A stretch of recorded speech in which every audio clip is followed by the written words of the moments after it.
여러분, 우리가 헌신적인 믿음 생활을 한다는 것은 믿음의 주체가 누구인가 하는 것을 깨닫는 것에서부터 출발합니다. 믿음의 주체가 내가 되면, 나 자신이 되면 우리는요, 수십 년 동안 예수를 믿어도 그 신앙이 올바르게 성장할 수 없습니다. 그러나 이제 갓 믿기 시작한 초신자 교인이라 할지라도 믿음의 주체가 분명하게 하나님을 향해 있으면 그 사람의 믿음은 금방 성숙한 믿음으로 성장할 수 있게 됩니다. 우리는 교회 다니면서 그렇게 생각하잖아요. 보통 내가 믿음을 가진 것이다, 내가 믿음을 가졌다. 그러나 믿음 생활을 하다 보면 늘 뒤늦게 깨닫는 것은 내가 믿어준 것 같은데 나중에 보면 결국에 믿음은 하나님의 은혜 때문에 내가 구원을 받았다 하는 것을 깨닫는 것입니다. 오늘 본문 속의 주인공 중 한 명인 아브라함은 자신이 하나님의 말씀을 듣고 따라 나선 것 같지만 결국 자신의 삶은 하나님께서 준비하신 대로 이끄신 삶이었다 하는 것을 체험하는 그 절정의 순간이 오늘 본문입니다. 여호와 이레, 앞서서 준비하신 하나님은 아브라함만이 아니라 우리도 그렇게 이끌어 주시는 하나님이신 줄로 믿습니다.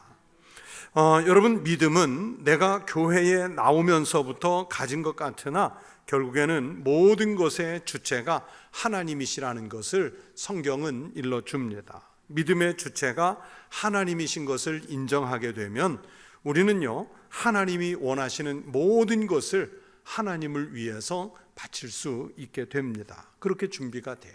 심지어 나의 생명까지도, 아브라함의 경우처럼 나의 가장 소중한 자녀까지라도 하나님을 위해서 드릴 믿음의 용기가 이 안에서 생겨나는 것입니다.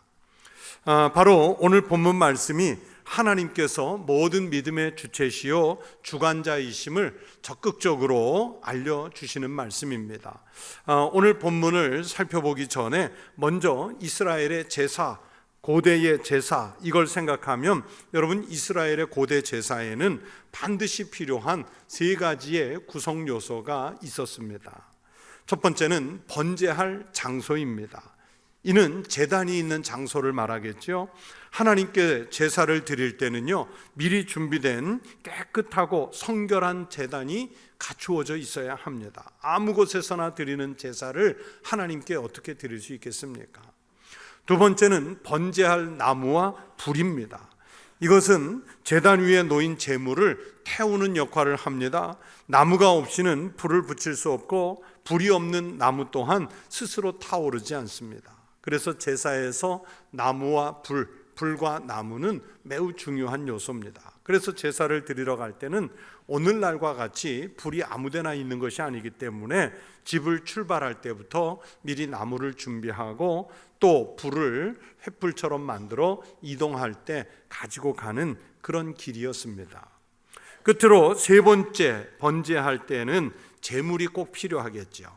제사를 드릴 때 실질적으로 타서 없어지는 역할을 하는 가장 중요한 것이 제물 아니겠습니까? 제단이라는 것도 제물을 올려놓기 위해서 필요한 것이고 나무와 불도 결국엔 자기네들이 탐으로써 존재감을 드러내려는 것이 아니라 그 위에 올라와 있는 제물을 태우기 위해서 준비가 되는 것이죠. 그러니까 모든 제사는 제물을 태우는 것으로서 절정에 이르게 됩니다. 이상의 세 가지가 갖추어져야만 오늘 본문에 등장하는 번제라는 제사를 하나님께 드릴 수 있게 됩니다.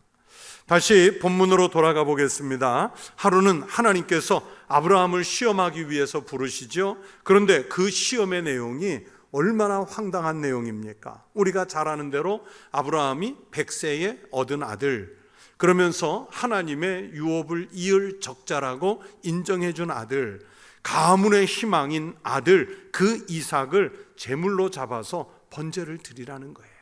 여러분, 이게 가능한 얘기입니까? 하나님께서도 본문 2절에서 스스로 말씀하시듯이 내 아들, 내 사랑하는 독자 이삭이라고 말씀했는데 그걸 제물로 드리라는 거예요. 여러분, 아브라함 입장에서는 하나님의 이 말씀을 들었을 때 이거 청천벽력 같은 소리죠. 땅이 꺼지는 소리죠. 희망을 죽이는 소리고, 백세가 훌쩍 넘은 아브라함에게는 삶의 모든 의욕을 꺾어버리는 소리였습니다. 단장의 아픔이 순식간에 밀려오는 고통의 명령이었습니다. 저도요, 딸이 하나 있고 아들이 하나, 두 자녀가 있습니다. 만약에 하나님께서 어느 날 저에게 꿈으로 또는 음성으로 소리를 들려주시면서 그 둘 중에 하나 제물로 바쳐라, 번제로 바쳐라, 그러면 어떻게 해야 될까요? 막상 닥치면 어떻게 조치할지는 모르겠지만 지금의 솔직한 심정으로는 애 데리고 도망칠 것 같아요. 요나가 하나님 명령 안 들으려고 이제 다시스로 가는 배 밑전에 숨어 하나님 눈길 피해서 도망간 게 여러분 요나만의 마음이겠습니까? 아들 바치라, 딸 바치라고 하면 제 마음이 꼭 요나와 같이 바뀔 것 같아요. 여러분, 자식은 열이 아니라 20의 자식을 가지고 있어도요, 하나같이 귀한 존재 아닙니까? 그런데 100세에 그것도 하나님이 약속해서 유업을 이을 아들로 주셨는데, 아브라함에게 이삭이라고 하는 존재는 우리가 생각하고 상상하는 그것을 훨씬 뛰어넘는 존재입니다. 그런데 하나님이 오늘 말씀에서 그 아들을 지금 번제물로 바치라는 거예요.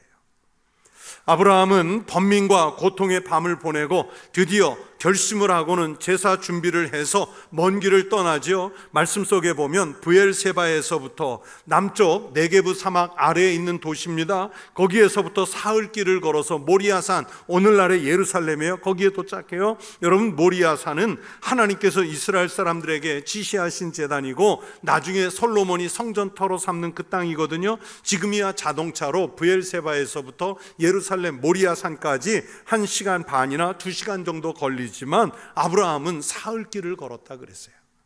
그 사흘길 거는 동안에 아브라함의 믿음이, 그 마음이 여러분 얼마나 복잡했을까요?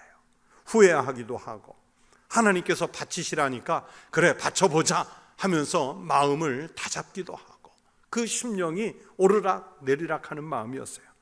아무튼 그 모리아산에 도착을 하게 돼 제단이 갖추어지는 거죠. 이에 제단에 다 와가자 아브라함은 사환을 남겨두고 자기는 칼과 불을 들고 이삭에게는 나무를 지게 했습니다. 이것이 또 아브라함에게는 고통이었습니다. 자기를 태울 나무인지도 모른 채 그 나무찜을 지고 가는 아들을 보는 아비의 심정을 헤아려 보시기 바랍니다. 이들은요, 불과 나무도 준비해서 이제는 두 번째 준비물도 갖추어진 거예요. 이때 이삭이 궁금한 게 생겼습니다. 제단에 다 왔고 아버지 손에 불도 있고 제물을 잡을 칼도 들렸는데 왜 제물이 없는가 하는 거예요. 제물이 없어요. 그래서 7절에 보면 아들 이삭이 아버지 아브라함에게 묻지요. 아버지, 불과 나무는 있는데 번제할 어린 양은 어디에 있습니까? 번제할 어린 양은 어디에 있습니까?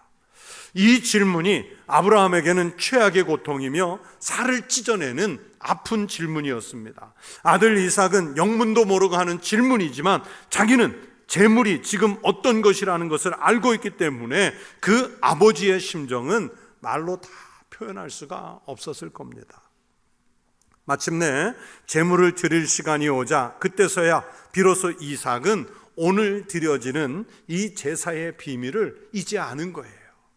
아버지가 준비해온 번제물은 다름이 아니라 자기인 거예요. 자기 아닌 거예요. 자신이에요. 이 사실을 뒤늦게 알았을 때 이삭의 심정도 여러분 헤아려 보시기 바랍니다. 그에게는요, 충격이고 어쩌면 아버지가 안 것보다 더 극한 고통이 아니었겠습니까? 오늘 성경 속에 이때에 이삭의 나이가 나오지는 않지만 예수님과 거의 동시대에 이스라엘의 유명한 역사학자인 요세푸스라고 하는 분은 이때 본문 속에 이삭의 나이를 대략 20세쯤으로 보았고요. 오늘날도 많은 구약학자들은 오늘 본문 속에 이삭의 나이를 약 15, 16세 정도로 봅니다. 그러니까 이 이삭은 지금 나이가 많은 아버지 아브라함을요 거뜬히 따돌리고 충분히 도망칠 수 있는 청소년 혹은 청년의 아이였습니다. 그런데도 이삭은 늙은 아버지를 뿌리치지 않고 순순히 결박을 당해서 제단 위에 나무로 올라갑니다. 그의 마음속에는 오늘 하나님이 필요하시는 제물은 나였구나. 현대 심리학 또는 상담학을 공부하는 분들은 아실 텐데, 여러분, 이삭이 이날 받은 충격 때문에 심리적 상태가 매우 복잡했었을 것이다 하는 연구가 있고, 성경에 보면 창세기를 계속 읽으면 이삭이 매우 조용한 사람이라 하는 말씀이 나오는데, 아마 이날 본문의 이 상황 때문에 하나님 앞에서 조용한 사람이 됐을 거라, 이렇게 연구들을 합니다. 아무튼 아들, 그 사랑하는 독자를 드리는 아브라함의 믿음도 대단하지만 자발적으로 순종해서 그 제단 위에 올라가는 이삭의 믿음도 여러분, 아버지의 아브라함에 절대 밀리지 않는 큰 믿음이었던 거예요. 사랑하는 성도 여러분, 오늘날도요, 하나님을 영화롭게 하기 위해서 예배를 드리려면 제단도 필요하고 나무와 불도 필요하고 제물도 당연히 필요합니다. 제단은 하나님께서 준비해 주십니다. 이 지상에 무수하게 존재하는 우리 천국교회와 같은 예배당들이 제단입니다. 여러분이 예배당 밖에 나가서 살아가는 그 삶의 자리들이 이제는 그리스도인들에게 제단입니다. 하나님은 영광을 받으시기 위하여 우리 그리스도인들이 살아가는 모든 현장을, 그게 교회 안이 됐든 혹은 교회 밖이 됐든 그 모든 현장을 우리가 제단으로 삼기를 원하고 계시는 거예요. 이 제단 위에는요, 번제물을 태울 수 있는 나무와 불도 준비되어 있습니다. 세상에서 영원한 생명의 복음을 알지도 못한 채 마른 뼈와 같은 심정으로 마른 장작같이 살아가는 그 군상들이 여러분 나무인 거예요. 태워 없애야 할 죄악들이 장작과 같이 널려 있습니다. 불도 그렇게 준비되어 있습니다. 하나님께서 죄악의 불을 태우고 마른 심령을 태우고 번제물을 태우기 위해서는 성령의 불을 준비하셨습니다. 우리 교회를 태우고 죄악에 물든 심령들을 태우고 악의 근원들을 태우실 능력은 바로 성령 하나님뿐이십니다. 이처럼 제단과 불과 나무는 준비가 돼 있어요. 그러면 우리가 그 제단에 바칠 번제물로 드려야 하는 어린 양은 어디에 있겠습니까? 여러분, 어린 양은 어디에 있겠어요? 구약의 제사처럼 오늘 여러분이 하나님 앞에 제사, 즉 예배 드리러 오면서 집에 있는 가축을 잡아 이거 하나님 앞에 드리려고, 제물로 바치려고 짐승을 잡아 오셨습니까? 우리가 드리는 예배 중에 드리는 약간의 물질이 진정한 번제물이라고 말할 수 있겠습니까?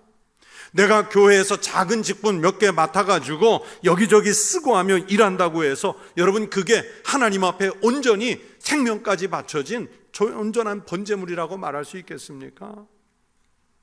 주의를 겨우 지켜서 예배하는 것으로 나는 하나님 앞에 내가 드릴 수 있는 제물로서의 역할을 다했다, 우리는 그렇게 선언할 수 있겠습니까? 여러분, 우리의 진정한 번제물은 어디에 있습니까?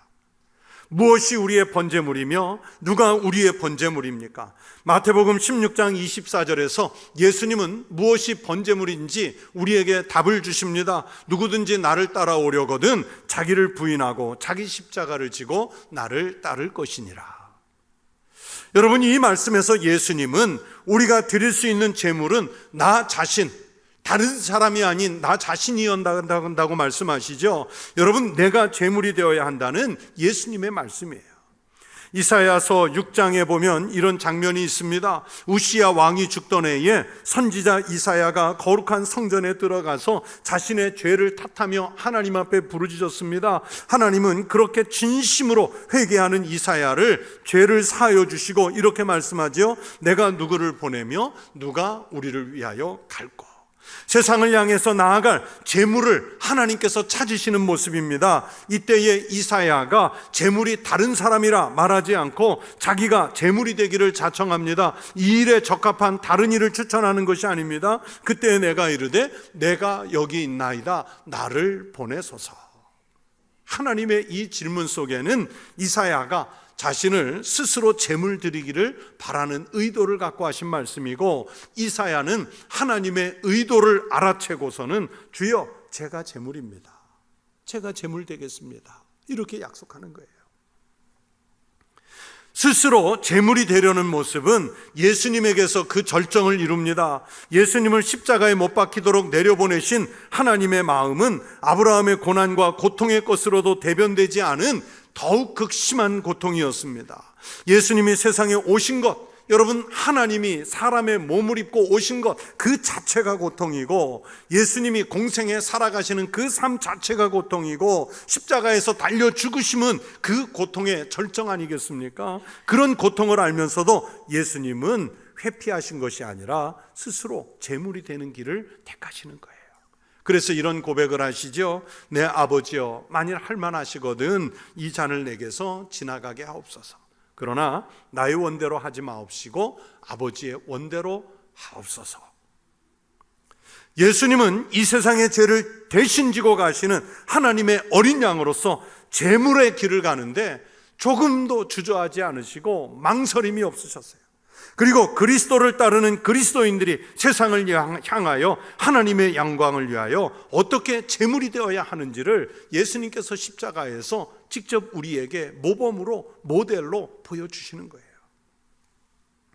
그런 면에서 아브라함과 이삭은 예수님의 표상으로 먼저 제물의 모델을 보여주고 있는 것이 오늘 본문이라고 말할 수 있습니다. 아브라함은요, 하나님 앞에 제물을 바칠 때 양이나 소, 이런 가축 수십 마리를, 아니 수백 마리라도 제물로 바칠 수 있는 능력이 있었어요. 재산적으로도 권력으로도 충분히 그럴 능력이 있었어요. 예수님은요, 자신을 제물로 안 바쳐도 돼요. 예수님 자신이 십자가에 달리지 않도록 천군 천사 12영이나 더 되는 그 군단을 동원해서 예수님의 십자가 길을 막아설게 할 수도 있었어요. 그러나 하나님이 원하시는 제물이 바로 100세에 얻은 아들 이삭이고, 이삭은 자기 자신이고 예수님도 자기 자신인 것을 알기 때문에 직접 자신들을 제물로 삼으신 거예요. 즉 자기들의 기준에서 제물을 정한 것이 아니라 하나님이 원하시는 것을 제물로 드린 것의 모델인 겁니다.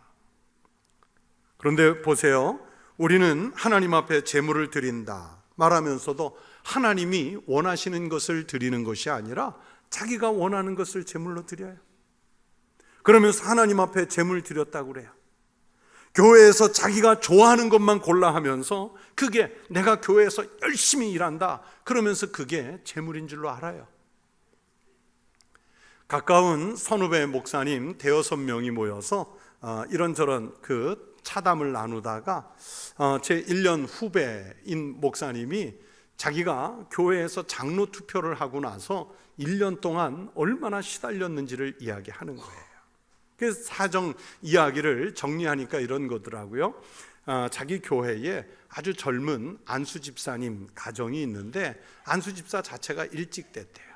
그런데 이 집 네 식구, 부부에다가 어린 두 자녀가 음악을 얼마나 좋아하는 집인지 교회에 찬양대하고 찬양단하고, 또 그러면서 결정적인 것은 이제 주일 저녁 찬양 예배 시간에 우리 교회는 주일 저녁 찬양 예배 때 기관들이 하고 수요 예배 때는 지역이 하는데, 많은 교회들이 보면은 왜 가족 찬양을 특성으로 하는 경우들이 많잖아요. 근데 그 교회가 찬양 예배 때 가족 특성을 신청받아 가지고 하는데, 이 집 식구들이 얼마나 노래를 하고 악기 연주를 좋아하는지 많을 때는, 어떤 때는 한 달에 2번도 신청을 한대요. 평균 한 달에 1번 이상은 꼭 한대요. 그런데 그 찬양을 얼마나 잘하는지 많은 교인들이 정말 칭찬할 만큼 잘하고, 또 악기들을 다양하게 배워가지고 악기 연주까지 하면서 교인들이 좋아한대요. 물론 왜 이렇게 자주 나와 하고 말하는 사람들도 있지만 워낙 연주도 잘하고 또 노래도 잘해서 교인들이 좋아했대요. 그러다 보니까 많이 알려져 가지고 그랬는지 장로 투표하는데 젊은 분인데 이분이 후보가 된 거예요. 그런데 아마 우리 교회처럼 당회에서 예비 심사를 했나 봅니다. 후보가 됐으니까. 그런데 그 심사 중에 알려진 게 뭐냐면 11조 생활을 거의 안 하는 거예요. 작은 기업체를 경영하면서 차도 외제차도 타고 경제적으로 매우 넉넉하고 좋은 악기들을 그렇게 많이 가지고 그걸 배우면서 레슨도 하고 할 정도의 아주 풍성한 집인데 11조를 한 달에 10만 원을 하는데 그나마도 건너뛰는 달이 많다는 거예요. 그래서 결국은 당의 결의로 이분을 그 복수공천 후보에서 뺐습니다. 그랬더니 지금까지 순정적이고 그렇게 착한 줄 알았는데 당의원들을 향해 또 그럴 때 제일 많이 찾아오는 게 누구 계세요? 담임 목사님 목양실을 찾아와서 내가 왜 후보에서 빠져야 하냐고, 당신들이 뭔데 왜 내 헌금 내역을 들여다봤냐고, 뭐 이러면서 하는데 뭐 투표가 끝나고 나서도 1년 가까이 시달렸대요. 아주 심하게 시달렸대요. 그러고 나서 이제 그 교회를 네 식구가 다 떠났답니다. 그랬더니 제 선배 목사님이 잘 됐다 그러시는 거예요. 떠났으니 잘 됐다. 안 떠나고 계속 남아서 괴롭혔으면 얼마나 힘들었을까. 떠났다는 거예요. 자기 좋아한 것만 한 거예요. 취미를 교회 일로 삼은 거예요. 교회 일을 취미 삼아 한 거예요. 그러면서 그게 재물인 줄로 아는 거예요. 정말 자기가 가장 아끼는 게 그게 돈일 수도 있겠고요, 재능일 수도, 시간일 수도, 자녀일 수도, 하나님이 원하시는 것, 그것을 드려야 되는데 자기가 정말 아깝다고 여긴 것, 그거는 안 드리고 그냥 자기 하고 싶은 것만 하는 게 재물인 줄 알았던 거예요. 사랑하는 성도 여러분, 지금 우리 교회는 재물을 필요로 하고 있습니다. 우리나라는요, 재물을 필요로 하고 있어요. 여러분, 지난 주간에 뽑힌 국회의원 300명, 그분들이 나라와 민족을 위해서, 시대를 위해서 재물이 되어줄 것 같습니까? 아니에요. 우리가 수십 년, 수백 명의 국회의원들을 겪어봤지만 절대로 그들 재물 되지 않아요. 자기들의 권력을 위해, 명예를 위해, 자신들의 이권을 위해, 당리당략을 위해 절대로 재물 되지 않아요. 하나님께서 진정 원하시는 재물은 우리가 세상에 나가서 그리스도인으로 빛되고 소금되는 그런 재물의 삶을 살기를 바라시는 것은 우리 그리스도인들인 거예요. 선교 현장에서도 재물을 필요로 하고 있습니다. 지난주에도 조금 말씀드렸지만 선교 현장에 직접 가보니까요, 선교사님들은 노령화돼 가는데 그분들을 뒤를 이어서 그 선교지를 이어받을 후임자가 없는 그런 형국이에요. 그래서 지금 수십 년 해왔던 선교지를 닫고 선교기관을 접고 또 교회를 접어야 되는 그런 형편에 지금 선교사님들이 내몰리고 있는 거예요. 왜냐하면 선교 현장에 바쳐질 재물이 없습니다. 가정에서도 재물이 필요하고 우리가 살아가는 이 시대와 역사가 번제물로 드려질 재물을 필요로 하고 있습니다. 누가 재물이 되겠습니까? 여러분, 재물이 어디에 있습니까? 이삭이 묻잖아요. 어려서 여름방학을 맞아 시골에 가면 여름에는 소들 풀을 뜯기러 산과 들로 아이들이, 그건 애들 몫이잖아요. 그 소를 몰고 나갑니다. 한 500g, 킬로그램, 제 눈에 보기엔 그런 것 같아요. 한 큰 소들이 3, 40kg, 50kg밖에 안 되는 꼬맹이들 손에 순종해서 끌려가잖아요.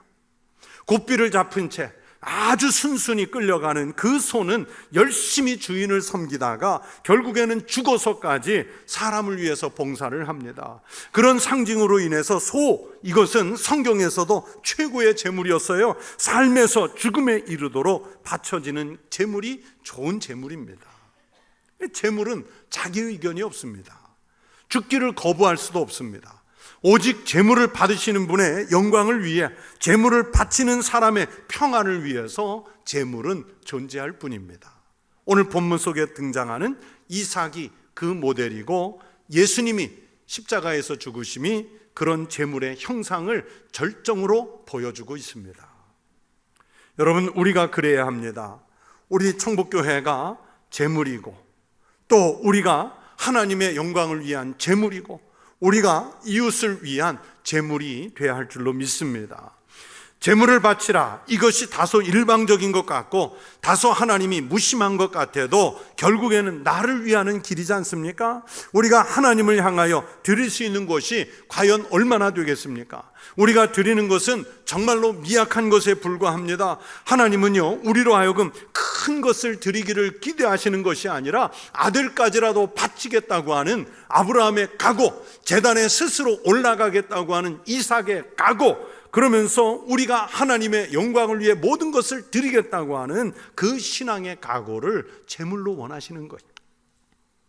아브라함의 순종과 각오, 이삭의 신앙적 결단과 각오를 보셨지만 결국에는 그들을 제물로 태우신 것이 아니라 도리어 여호와 이레 되시는 하나님이 숯불에 걸린 순양을 직접 제물로 준비해 놓으시지 않습니까? 예수님을 어린 양 삼아 십자가 위에 제물로 바친 것 같은데 그 예수님을 잠자는 자들의 첫 열매, 부활의 첫 열매로 삼으시는 분이 하나님이시지 않습니까? 우리가 드리면 얼마나 드리겠습니까? 우리가 좋은 것을 드린다면 얼마나 좋은 것 드리겠습니까? 우리의 것은 미약하며 우리의 드릴 것은 겨자씨만도 못한 믿음의 결단입니다.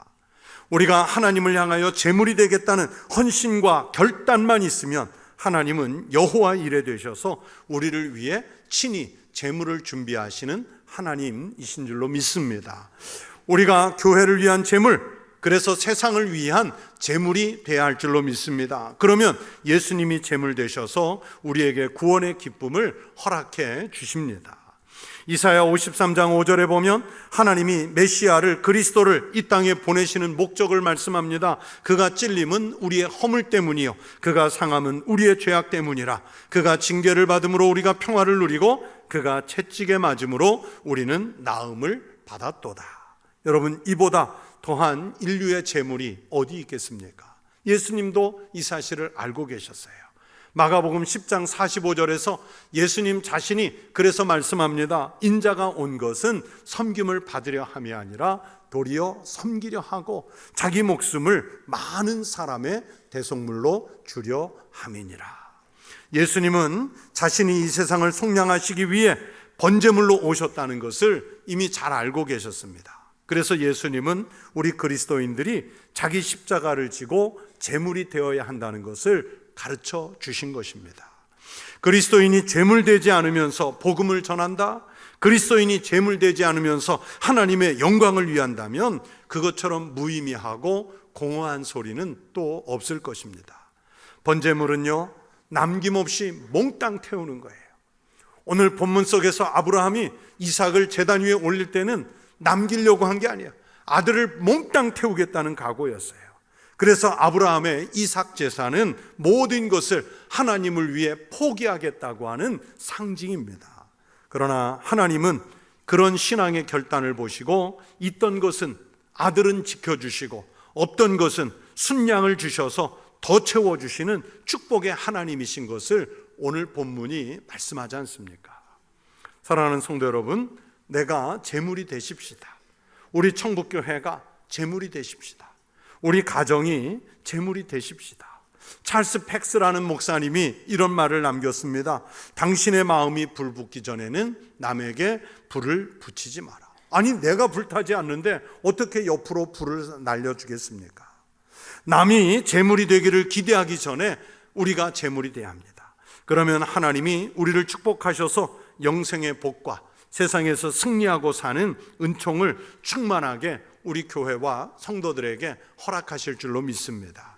그리스도인은 낮아지고 섬기겠다고 나설 때, 다시 말해서 제물이 되고자 할 때 높아지는 길이 있는 줄로 믿습니다. 높아지기 원하시는 분은 하나님 앞에서 먼저 제물이 되고 낮아지십시오.